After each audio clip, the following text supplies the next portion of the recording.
Thank you for joining me for another Dear Sam Horse Help Horsemanship series.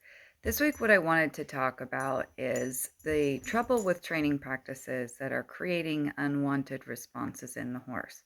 So, I'm back up north and I've reopened, and the phone calls have started with many people who were really excited and heard about a new trainer or wanted to try something different or wanted their horse to go in for a tune up so that they felt confident when starting to ride after having most of the winter off. And now they're finding that they're encountering problems with how these professionals have been doing things with their horses. Things that I hear frequently is despite my horse going in and he was like really good and listening at the beginning, it seems like the more training that's done, the more resistant he is. My horse now, when I put my leg on him, wants to stop and not move forward. My horse seems to just be getting stronger and stronger against the pressure of the bit, and I feel like I have less control. My horse that always showed up and used to meet me at the gate now stands off to the side of the pasture and doesn't acknowledge when I show up. My horse, who used to enjoy or seem to hang out and relaxed when tacking or grooming, now is very, very busy and agitated. My horse that used to load into the horse trailer no longer loads. You get the idea. These are not unique scenarios. These are not unique stories to this year. I hear this every single year. And, it can be quite challenging for horse owners because there's a balance between recognizing that we need to continue to expand our learning journey and recognize that other people who may have value or may offer tidbits of value. Maybe we don't take everything they're offering, but bits and pieces of it to add into our understanding and interactions with the horse may work.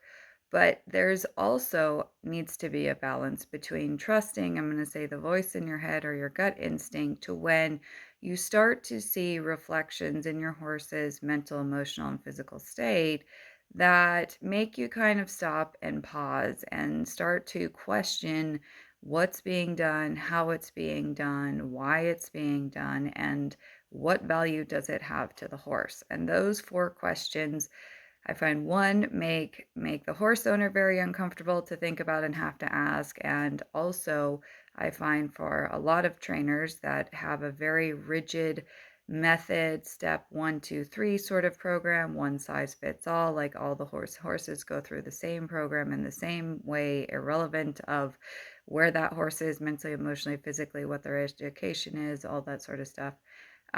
Get very defensive if people start asking, well, why are you doing that with my horse? Or how are you doing that with my horse? Even if they have good intentions and they're really trying to understand, I find many professionals really, those defenses go up and then they start to be disrespectful towards the client, maybe take it out on the client's horse. Yes, it happens all the time. Maybe they try and bully the client or the client's horse into compliance of how their program works and why it works, and no one should question it. Those sort of scenarios are the ones that I want to talk about and discuss. I cannot tell you how many people pick up their horse from a trainer and drive it immediately here. Every single year it happens to where they have to have this like planned strategy, almost like an evacuation plan of how do they get their horse out of the situation that they didn't realize was going on, or they didn't realize the severity of it, or they're starting to see negative consequences for the supposed training methods and practices. And now they're trying to help their horse, and it becomes this whole stressful and overwhelming thing, and so on and so forth. So, whether you're just riding maybe in a weekend clinic with a trainer where a lot of damage can happen in 2 days, people don't realize it doesn't have to be a long term, ongoing experience to cause trauma to the horse. And it could be a training scenario, it could be a tune up, whatever it is.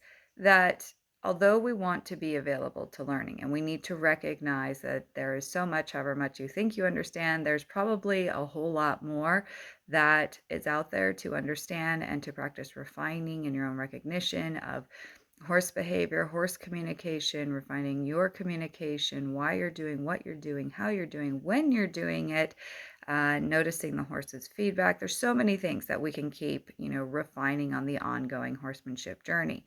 But there is a difference between struggling in the sense of practicing physical coordination or improving timing and trying to understand horse behavior and watching the horse searching and trying as you're searching and trying and finding that middle ground. And even though it may not yet be ideal, that it feels like there's progression and that after each session, both you and the horse feel more confident and more relaxed. Versus what often happens, the more something is trained into the horse, we'll say, in a form of obedience, in a form of mindless repetition, in the form of using dominance and making the horse yield and comply and be contained into submission and then performing whatever he's asked to do, and watching the horse continue to increase his tension. If every time you are watching a professional handle, interact, teach you to handle or interact with your horse, and the only real consistent outcome is the horse's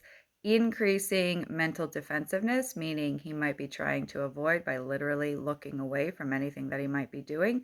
He might be diving to the ground. He might be trying to take over and offer movements or behaviors faster and earlier in the interaction, even if you haven't asked for them.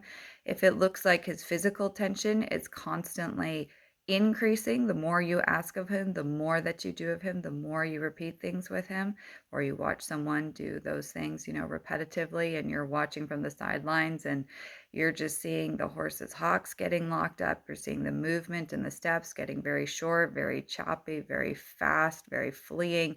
You're seeing that the trainer has to use more and more physical pressure to get the horse to comply with things that maybe he was willing to do a few weeks ago, but now he seems more resistant.